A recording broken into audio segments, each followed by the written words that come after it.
नमस्कार,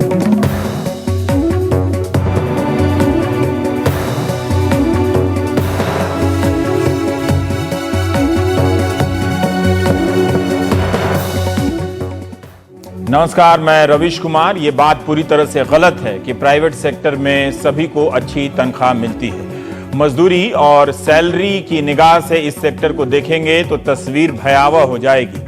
अच्छी तस्वीर भी नजर आएगी जहां बड़ी संख्या में लोग अच्छी सैलरी पर काम भी कर रहे हैं। उनका प्रतिशत भले कम होता है मगर उनकी सैलरी वाकई बहुत ज्यादा होती है। प्राइवेट सेक्टर में जब सैलरी बढ़ती है तो यही कहा जाता है कि आपकी काबिलियत के अनुसार बढ़ोतरी की जा रही है। हम लोगों को भी लोग यही बोलता है। सरकारी सेक्टर में सैलरी बढ़ती है तो ऐसे बताया जाता है जैसे मुफ्त में बांटी जा रही हो। कोई इसे बोनांजा लिख रहा है, कोई तोहफा लिख रहा है, कोई लॉटरी लिख रहा है। मीडिया की हेडलाइन से लग रहा है कि नकारे लोगों की जमात की सैलरी बढ़ी है जो नहीं बढ़नी चाहिए थी। सरकार ने भी कह दिया कि काफी बढ़ोतरी हुई है। विरोध का कोई औचित्य नहीं है क्योंकि सरकारी लोगों की सैलरी जितनी होने जा रही है उतनी मार्केट में भी लोगों को नहीं मिलती है। आपने सुना ही होगा, ये हम एनिमेशन के जरिए दिखा रहे हैं कि 5-10 हजार करोड़ की कंपनी के सीईओ की तनख्वाह कई बार प्रति माह 2 से 10 करोड़ तक होती है।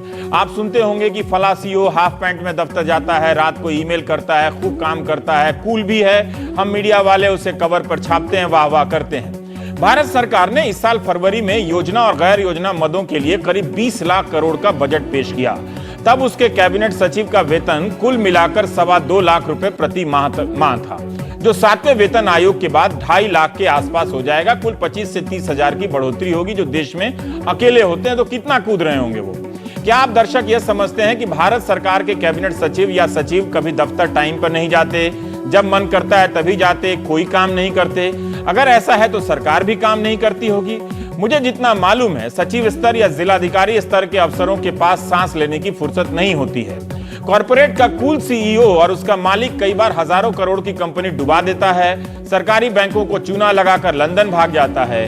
क्या आपने कभी सुना है कि कैबिनेट सचिव ने भारत सरकार ही डुबो दी?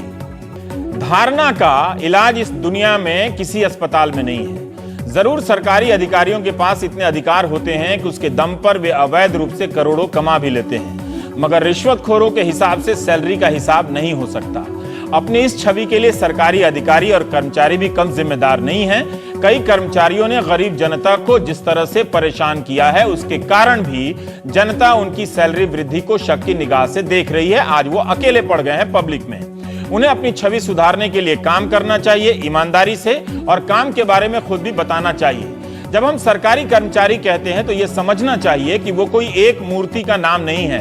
कोई पुलिस जवान है, कोई अर्धसैनिक बल है, कोई सैनिक है, कोई टीचर है, कोई रेल का ड्राइवर है, कोई गटर साफ करने वाला कर्मचारी है, तो कोई बिजली के हाई वोल्टेज तार बांधने वाला कर्मचारी। सरकार की अनगिनत सेवाओं के लिए अलग अलग काम और पद हैं। सरकार के तहत काम करने वाले ज्यादातर मध्यम से लेकर निचले स्तर के कर्मचारी होते हैं। कॉर्पोरेट में हर साल सैलरी बढ़ जाती है, सरकार के यहाँ 10 साल बाद बढ़ी है, तो उम्मीद कुछ ज्यादा होगी ही। इस बार जो बड़े स्तर के अधिकारी हैं उनका वेतन पुराने बेसिक का रैशनलाइजेशन इंडेक्स 2.62 से लेकर 2.67 तक का रहा। सबसे कम तनख्वाह वाले कर्मचारियों के लिए रैशनलाइजेशन इंडेक्स 2.57 रहा। इसे मोटा मोटी यूं समझिए कि कम वेतन पाने वालों की बेसिक सैलरी कम बढ़ी, ज्यादा पाने वालों की ज्यादा। निचले स्तर पर देखेंगे तो सैलरी 2 से 2.5 हजार ही बढ़ी है। कर्मचारियों का कहना है कि डीए बढ़ते बढ़ते 125% हो गया था इन 10 सालों में, जिसके कारण हमें उतनी ही सैलरी मिल ही रही है जितनी बढ़ी है, हमें कुछ फायदा नहीं हुआ। सरकार के पास संसाधन सीमित होते हैं और सबको खुश नहीं कर सकती है। छठा वेतन आयोग जब लागू हुआ तो 2 साल का एरियर मिला। 7वें वेतन आयोग में सिर्फ 6 महीने का एरियर मिलेगा, मगर पैसा इसी साल मिलेगा। सरकार ने जब सरकार बता रही थी ऐतिहासिक, उसी समय 33 लाख केंद्रीय कर्मचारियों में से 32 लाख कर्मचारियों के संगठन हड़ताल पर जाने का ऐलान कर रहे थे। इनका कहना है कि सारा लाभ ऊंचे स्तर के अफसरों ने ले लिया, नीचे वालों को कम मिला, बल्कि कुछ मिला ही नहीं। हमारे सहयोगी हिमांशु शेखर मिश्रा ने जो 2 केस स्टडी किए जो पेश करता हूं। आप रमन शर्मा हैं, 36 साल से रेलवे में काम करते हुए डिप्टी चीफ पर्सनल ऑफिसर के पद पर पहुंचे। अभी आपको कुल वेतन 91,823 रुपए मिलता है। 36 साल की नौकरी के बाद पहली बार सैलरी 1 लाख से ऊपर गई है, क्योंकि 7वें वेतन आयोग के कारण आपका वेतन 1,04,100 रुपया हुआ है। यानी 10 साल के बाद कुल वेतन 12,277 रुपए बढ़ा है। लेकिन नए पीएफ कायदों के बाद इनमें से 4,918 रुपया पीएफ में कटेगा, टैक्स अतिरिक्त रूप से 2,455 कटेगा और हाथ में आएगा 4,904 रुपया। ये इनको हाथ में आएगा। अब दूसरे केस स्टडी है अमित जैन, जो 29 साल से रेलवे में हैं, एग्जीक्यूटिव इंजीनियर हैं। अमित जैन की कुल सैलरी 76,700 रुपए से बढ़कर 89,540 रुपए हुई है। 7वें वेतन आयोग से इनकी नई सैलरी अब 89,540 रुपए हुई। तो कुल बढ़ोतरी कितनी हुई? 12,940 रुपए। पीएफ कट गया 4,290 नए नियमों के अनुसार, और टैक्स का अतिरिक्त बोझ पड़ गया 2,600 रुपए का, और हाथ में ये घर लेकर आएंगे 6,050 रुपए की सैलरी 10 साल के बाद ये जो बढ़ी है। अर्धसैनिक बलों को चंद भत्तों में राहत मिली है, लेकिन वेतन वृद्धि को लेकर वे बहुत नाराज है। सेना के लोगों की अपनी नाराजगी है। उनका कहना है कि 80% हमारे यहाँ जवान है, उनकी सैलरी न्यूनतम 18,000 की गई है, जो डीए के 125% बढ़ने के कारण पहले ही मिल रही थी। नए वेतन बढ़ने से 2,000 के आसपास ही वृद्धि हुई। रक्षा मंत्री मनोहर पर्रिकर ने भी कहा कि हमने सेना के वेतन के लिए जोर लगाया, कुछ मांगे मानी गई, कुछ नहीं मानी गई। रेलवे के कर्मचारी ने फेसबुक पर लिखा है कि उनके विभाग के कुछ ग्रेड में 300 रुपए की ही प्रतिमाह बढ़ोतरी हुई है। हम इसे सत्यापित नहीं कर सकते, लेकिन हम ऐसे कर्मचारी संगठन की तलाश कर रहे हैं जो इस वेतन वृद्धि से बहुत खुश है। अगर कोई बहुत खुश है तो जरूर मुझसे संपर्क करे, मैं उसे प्राइम टाइम में मौका दूंगा अलग से। प्यू रिसर्च सेंटर ने 2014 में एक विश्लेषण पेश किया, जिसके अनुसार 2011 के वेतन के आधार पर दुनिया भर का कैलकुलेशन निकाला उन्होंने कि आबादी का सिर्फ 13% हिस्सा ही मिडिल इनकम में आता है। ये देखिए तस्वीर आपकी दुनिया की। 56% लोग निम्न आय में आते हैं और 15% गरीब। सिर्फ 7% उच्चतम आय वाले हैं और 9% उच्च मध्यम आय में आते हैं। सरकार ने इस बार ग्रेच्युटी सीमा 10 लाख से बढ़ाकर 20 लाख कर दी। घर बनाने खरीदने के लिए अब आप अग्रिम राशि 7.5 लाख की जगह 25 लाख तक निकाल सकते हैं। एक राय यह है कि इसके कारण अर्थव्यवस्था में गति आएगी। अगर आई तो सरकारी कर्मचारियों को अलग से बोनस भी दीजिएगा। फिर दूसरी राय यह है कि अर्थव्यवस्था पर बोझ है। 7वें वेतन आयोग को पढ़ते हुए कुछ धारणाएं ध्वस्त भी होती नजर आई। जैसे हम समझते हैं कि केंद्रीय कर्मचारी सरकार पर बोझ है। कुछ तथ्य रिपोर्ट से निकालकर आपके लिए रख रहा हूं, ताकि आईपीएस से लेकर दरोगा की तैयारी में लोगों को काम आ सके जो बेरोजगार हैं। 2010 में जितने पद मंजूर किए गए थे केंद्रीय विभागों में, उनका 86% ही भरा गया, 14% खाली रहा। 2014 में जितने पद मंजूर थे उनका 82% ही भरा गया, नौकरी और घट गई, 18% पद खाली रहे। 2014 में 40,49,000 पद मंजूर थे, भर्ती हुए 33.02 लाख। 7.5 लाख कर्मचारियों का बोझ मौजूदा कर्मचारियों पर पड़ा है, यानी उनके काम के घंटे बढ़े होंगे। 2014 के मंजूर पदों की संख्या के हिसाब से केंद्र सरकार 7 लाख लोगों को नौकरियां दे सकती है, जबकि केंद्र सरकार साल में 1 लाख लोगों को ही रोजगार दे रही है। बेरोजगार अपनी रैलियों में इस आंकड़े का इस्तेमाल कर सकते हैं। 7वें वेतन आयोग की रिपोर्ट में अमेरिका और भारत के केंद्रीय कर्मचारियों की तुलना की गई है। यह तुलना बहुत ही दिलचस्प तुलना है, और जो आंकड़े उपलब्ध थे इसमें, तो 1 लाख की आबादी पर भारत में केंद्रीय कर्मचारियों की संख्या कितनी है? 139। अमेरिका आबादी में भारत से बहुत कम है। वहां 1 लाख की आबादी पर केंद्रीय कर्मचारियों की संख्या कितनी है? 668। जो सुपर पावर है, जो हमें बनना है, तो यानी हमें 139 से ज्यादा भर के 668 पे जाना है। बताइए, जिससे हम सीख कर प्राइवेटाइज कर रहे हैं, उसके यहां कितने सरकारी कर्मचारी हैं और हमारे यहां का कितने? यही नहीं, रिपोर्ट में लिखा है कि डाक, संचार और रेलवे तो व्यावसायिक गतिविधि हैं, वो कमाते भी हैं कुछ। उनके कर्मचारियों की संख्या निकाल दें और इसके साथ गृह मंत्रालय के पुलिस और अन्य सैन्य बलों को निकाल दें, तो केंद्रीय कर्मचारियों की वास्तविक संख्या 4,18,000 ही है, जो बहुत छोटा है। रिपोर्ट में इन्हें core of government of India कहा गया है। तो हम प्राइम टाइम में बात करेंगे। हमारे साथ जुड़ रहे हैं सीएम वासुदेव साहब। आप पूर्व वित्त सचिव हैं। Major general Satveer Singh retired, आप सलाहकार हैं united front of ex serviceman के। अभिषेक राणा जी हैं, आप अश्विनी राणा जी हैं, माफ कीजिएगा, भारतीय मजदूर संघ के आप सदस्य हैं। अश्विनी जी आप बताइए, सरकार ने कहा है कि ऐतिहासिक वृद्धि है ये, और आप लोग इतनी जल्दी और हमारे साथ रुमेल दहिया साहब भी हैं, आप डिप्टी डायरेक्टर जनरल हैं, माफ कीजिएगा मैं परिचय देना भूल गया, IDSA के, और आपने और इंडियन इंस्टीट्यूट ऑफ अहमदाबाद और कोलकाता ने management, Indian institute IIM Kolkata और IIM अहमदाबाद ने भी अपने अध्ययनों से इसमें मदद की। मैं आपसे जानना चाहता हूं कि एक ऐतिहासिक वृद्धि हुई, इतना बड़ा फैसला आया जो वित्त मंत्री ने कहा है, फिर भी आप लोग क्यों विरोध कर रहे हैं? विरोध के लिए विरोध कर रहे हैं? नहीं, विरोध के लिए विरोध का कारण नहीं है। भारतीय मजदूर संघ का मजदूरों के लिए एक अनुपात डिमांड हुई है, मांग है कि 1 और 10% का डिफरेंस होना चाहिए।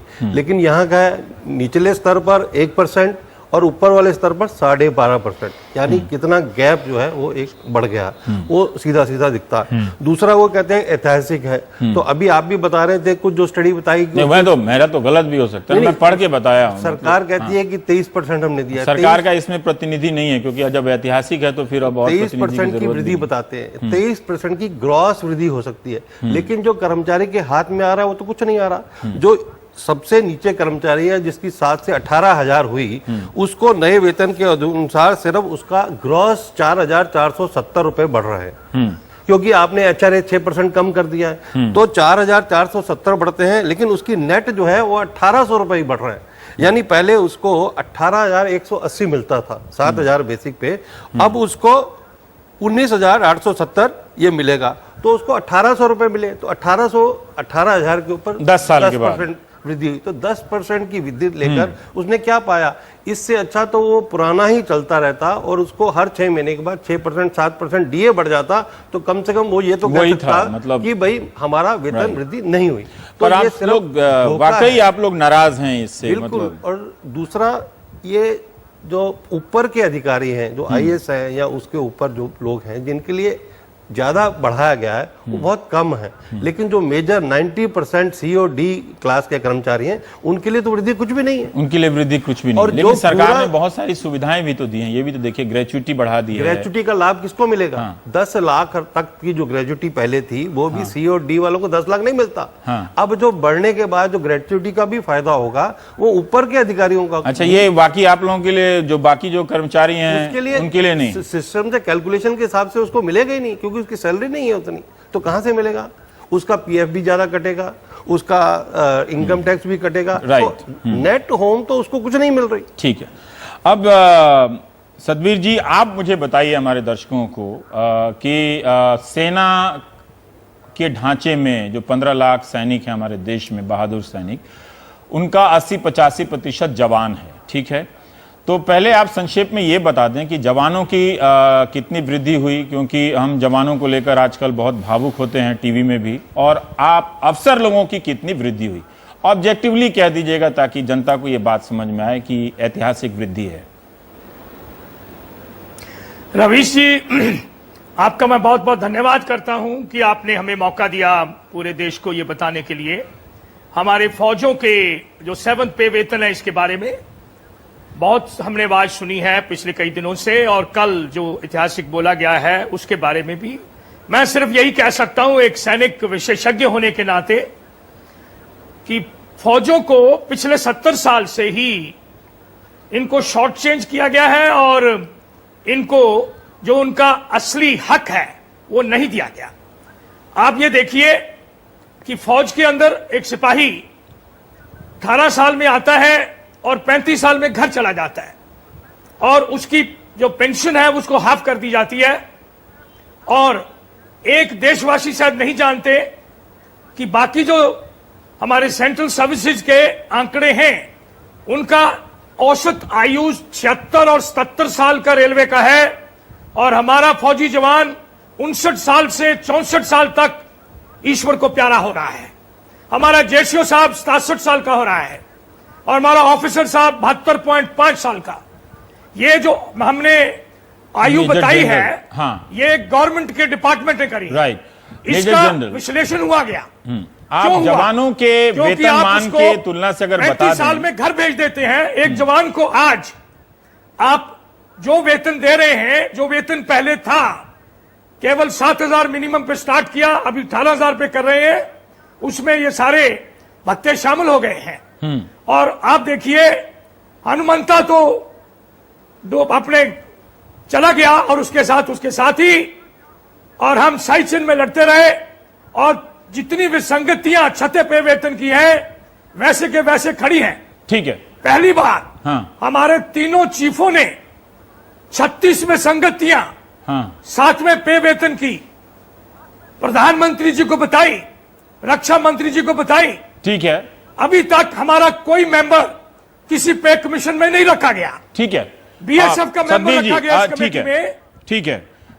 आप और सुनिए, जो बात असली बताने वाली है सबको। हाँ, आप डिसेबिलिटी पेंशन लें, सबसे ज्यादा डिग्री ऑफ डिफिकल्टी, और हमारी डिसेबिलिटी पेंशन जो है वो स्लैब सिस्टम है।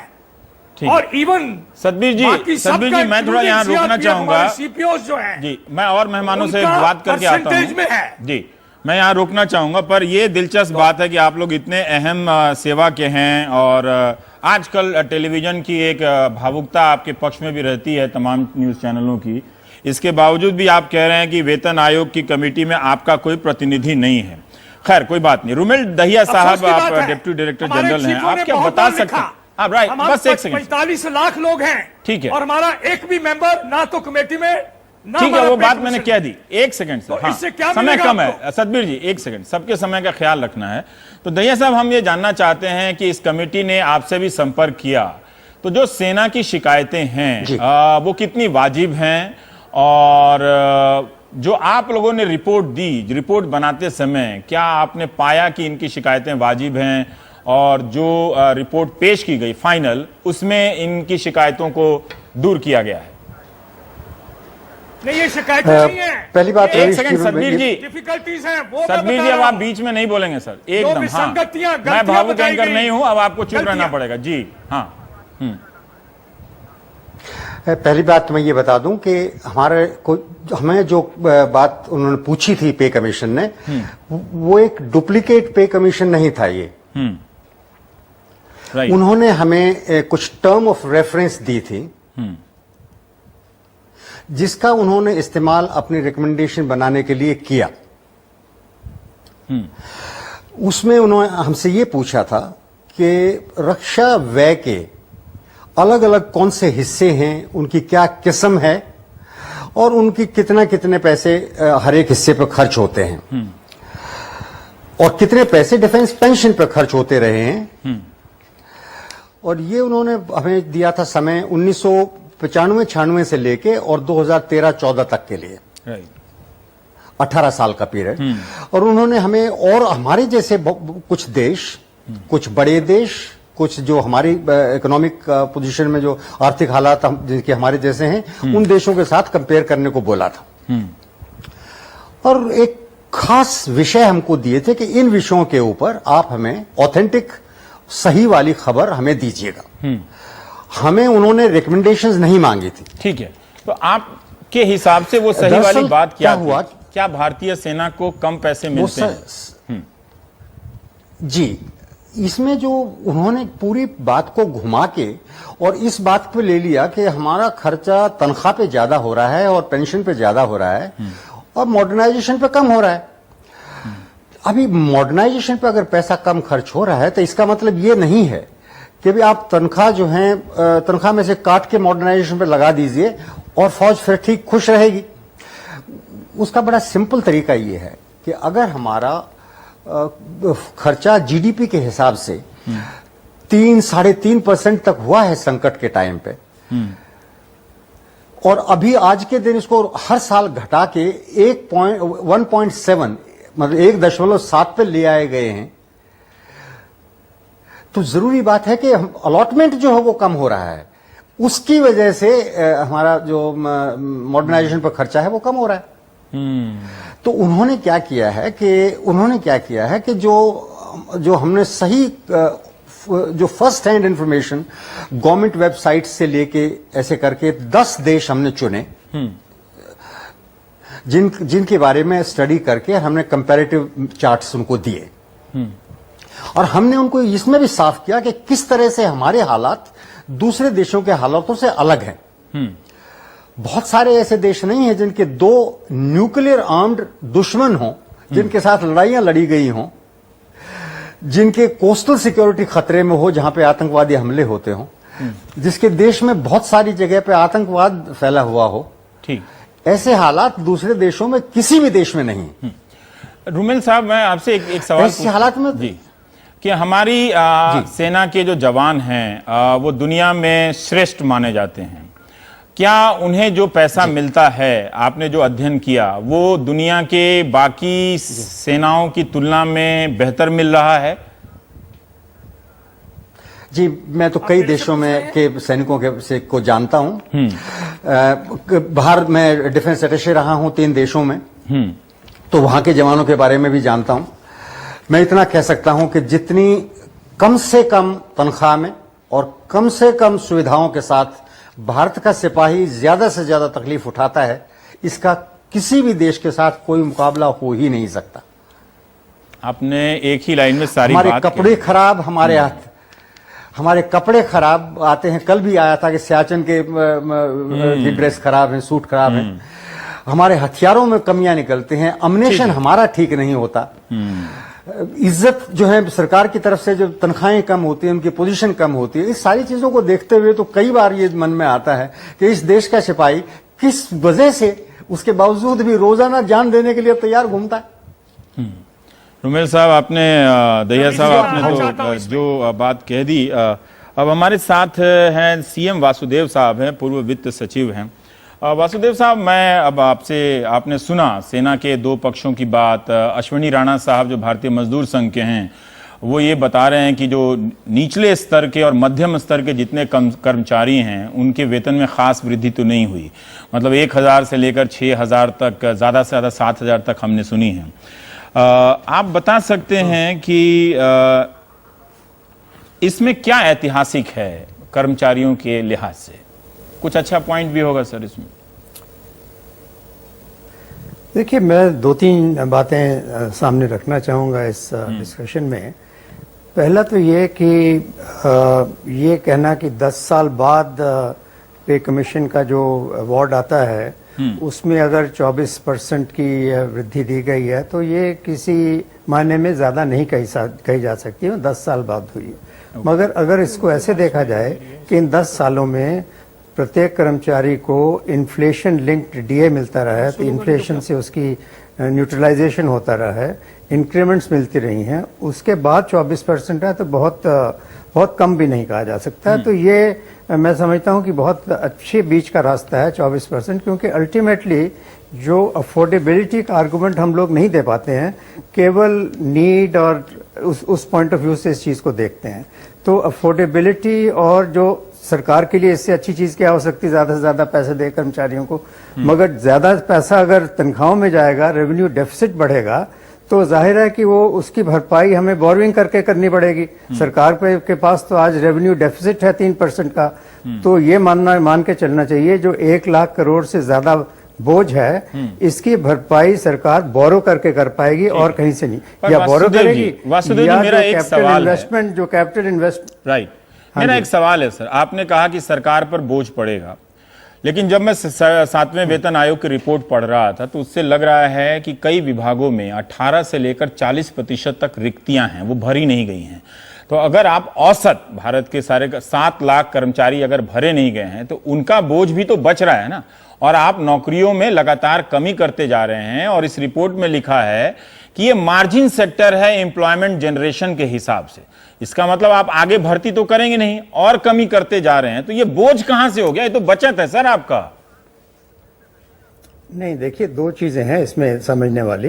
पहली चीज तो ये है कि सरकार के जब नौकरियां या पोस्ट क्रिएट होती हैं, तो एक कोई वर्क स्टडी की जाती है कि किस काम को करने के लिए कितने कर्मचारियों की जरूरत। वो जो पुराने ढांचे के हिसाब से वो पोस्ट क्रिएट पहले से हुई हैं, और उनको अबॉलिश नहीं किया गया, वो चलती आ रही हैं। मगर इस बीच में सरकार के काम करने के तरीकों में इतना बदलाव आया है, इतना ज्यादा कंप्यूटर का इस्तेमाल शुरू हो गया है, इतना ज्यादा आईटी का इस्तेमाल शुरू हो गया है, तो वो जो वर्क स्टडी के हिसाब से जो पोस्ट क्रिएट की गई हैं, उनको अगर नए मानकों के हिसाब से मापदंड से किया जाए तो मैं नहीं समझता हूं कि कोई ज्यादा वैकेंसीज होंगी।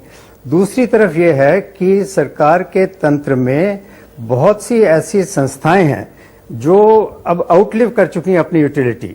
हमारे यहाँ कंट्रोल्स खत्म हो गए मगर कंट्रोलर्स नए नाम से चल रहे हैं। आयरन एंड स्टील कंट्रोल खत्म हो गया मगर उसका नाम बदल दिया गया development commissioner steel. Import and export controller खत्म हो गए तो डेवलपमेंट कमिश्नर इंपोर्ट एक्सपोर्ट हो गए। तो वो जो इस किस्म के संस्थाएं चल रही हैं, तो जिस एरिया में सरकार की अब तवज्जो है, जहां लॉ एनफोर्समेंट की जरूरत है, रूल्स के एनफोर्समेंट की जरूरत है, नई रेगुलेटरी अथॉरिटीज बनाने की जरूरत है, उन एरियाज में आपको स्टाफ की कमी है। और जिन एरियाज में सरकार का काम अब आउटलिव हो चुका है, वहां हमारे पास सरप्लस है, यहाँ वैकेंसी है। तो ये मौका होता है पे कमीशन का कि इस किस्म के जो एडमिनिस्ट्रेटिव रिफॉर्म्स हैं उसको भी थोड़ा साथ साथ अगर करें, तनख्वाहें बढ़ रही हैं तो कुछ कड़वे भी इसमें बीच में चीजें साथ में आनी चाहिए। ठीक है। और इन्होंने तीसरी बात जो अभी तक आप कह लीजिए सर ये पॉइंट। हाँ, मैं ये कह रहा था कि अभी जो कंपैरिजन डिफरेंट आर्मी का और सिविल का ये हो रहा है, असल में दिक्कत यह है कि 10 साल में एक पे कमीशन बनाइए, उससे आप ये एक्सपेक्ट करें कि जज से जो हेडेड है कि आर्मी का, नेवी का, एयरफोर्स का, सिविल का, साइंटिस्ट का, प्रोफेसर्स का, टीचर्स का, डॉक्टर्स का, इन सब के बारे में क्या तालमेल होना चाहिए, ये संभव ही नहीं है।